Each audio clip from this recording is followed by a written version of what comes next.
आज से हम स्टार्ट करते हैं अपने कॉन्स्टिट्यूशन की series part 1। Why constitution, why do we need constitution, हमें कॉन्स्टिट्यूशन की ज़रूरत क्यों है। ये क्वेश्चन इसलिए पूछा जाता है ताकि स्टूडेंट्स पहले कॉन्स्टिट्यूशन की इम्पोर्टेंस समझ सकें। कॉन्स्टिट्यूशन की ज़रूरत होती है लॉ एंड ऑर्डर मेंटेन करने के लिए, सिटीजन्स के राइट्स को प्रोटेक्ट करने के लिए, गवर्नमेंट को प्रॉपरली चलाने के लिए। अगर कॉन्स्टिट्यूशन ना हो तो देश में अफरा तफरी, इनजस्टिस और पावर का मिसयूज हो सकता है। कॉन्स्टिट्यूशन चलाने के लिए पहला पर्पज़ है लॉ एंड ऑर्डर मेंटेन करना। ये ऐसे रूल्स बनाता है जिनको सबको फॉलो करना पड़ता है। गवर्नमेंट, पुलिस, कोर्ट और सिटीजन सब कॉन्स्टिट्यूशन के अकॉर्डिंग काम करते हैं। एग्जाम्पल ले सकते हैं, जैसे ट्रैफिक रूल्स एक्सीडेंट को रोकने के लिए होते हैं, वैसे ही कॉन्स्टिट्यूशन देश में डिसिप्लिन और शांति बनाए रखता है। अब सेकंड है प्रोटेक्ट्स राइट्स और सिटीजन। कॉन्स्टिट्यूशन हर सिटीजन को फंडामेंटल राइट देता है, जैसे right to equality, right to freedom, right against exploitation, freedom of religion, cultural and educational right and right to constitutional remedies. कोई भी गवर्नमेंट या पर्सन बिना कानूनी अथॉरिटी के राइट्स को वॉयलेट नहीं कर सकता। थर्ड है हमारा रन गवर्नमेंट प्रॉपर्ली। कॉन्स्टिट्यूशन बताता है कि गवर्नमेंट कैसे चलेगी। ये बताता है पार्लियामेंट का रोल, प्रेसिडेंट का रोल, प्राइम मिनिस्टर की पावर और जुडिशरी का रोल, स्टेट गवर्नमेंट का रोल। यानी कॉन्स्टिट्यूशन गवर्नमेंट की ब्लूप्रिंट है। अब देखते हैं constitution supreme law of the country. इसका मतलब है कॉन्स्टिट्यूशन इंडिया का सबसे बड़ा लॉ है। इंडिया के हर लॉ कॉन्स्टिट्यूशन के अकॉर्डिंग ही बनेगा। अगर कोई लॉ कॉन्स्टिट्यूशन के अगेंस्ट होगा तो सुप्रीम कोर्ट या हाई कोर्ट उस लॉ को अनकॉन्स्टिट्यूशनल डिक्लेयर कर सकता है। अब देखते हैं इसमें सबसे फर्स्ट है define government structure. Constitution government की स्ट्रक्चर को डिफाइन करता है। ये बताता है कि लेजिस्लेचर क्या करेगी, एग्जीक्यूटिव क्या करेगी एंड जुडिशरी क्या करेगी। हर ऑर्गन की पावर और रिस्पॉन्सिबिलिटी कॉन्स्टिट्यूशन में लिखी गई है। अब सेकंड है हमारा गारंटीज फंडामेंटल राइट्स।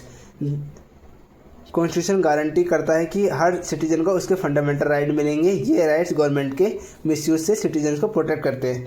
थर्ड है lays down duties of citizen. Constitution सिर्फ राइट्स ही नहीं देता, ये सिटीजन की ड्यूटी भी बताता है, जैसे कॉन्स्टिट्यूशन का रिस्पेक्ट करना, नेशनल फ्लैग और नेशनल एंथम का रिस्पेक्ट करना, एनवायरनमेंट प्रोटेक्ट करना और पब्लिक प्रॉपर्टी को डैमेज ना करना। लास्ट हमारा provides rules for smooth functioning of the country.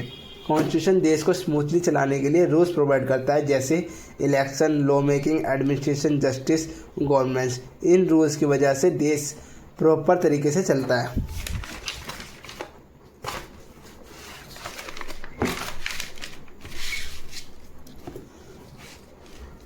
Example के तरीके से समझते हैं। If a cricket match is played whether rules what will happen. अगर एक क्रिकेट मैच बिना किसी रूल्स के खेला जाए तो क्या होगा। Every player will play as per his wish. हर प्लेयर अपनी मर्जी से खेलेगा। अंपायर फेयर डिसीजन नहीं ले पाएगा और प्लेयर्स को बीच झगड़े होंगे। मैच में कन्फ्यूजन और चॉइस हो जाएंगे। मैच प्रॉपर्ली कंडक्ट नहीं हो पाएगा। अब इसे कंट्री से रिलेट करते हैं।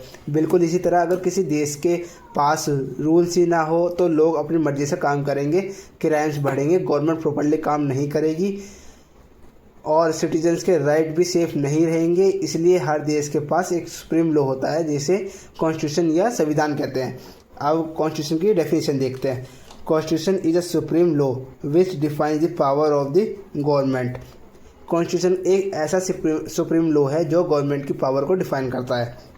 Guarantees the rights and duties of the citizen, और सिटीजन्स के राइट और ड्यूटीज़ को गारंटी करता है। And provide the rules for running the country, और देश को स्मूथली चलाने के लिए रूल्स प्रोवाइड करता है।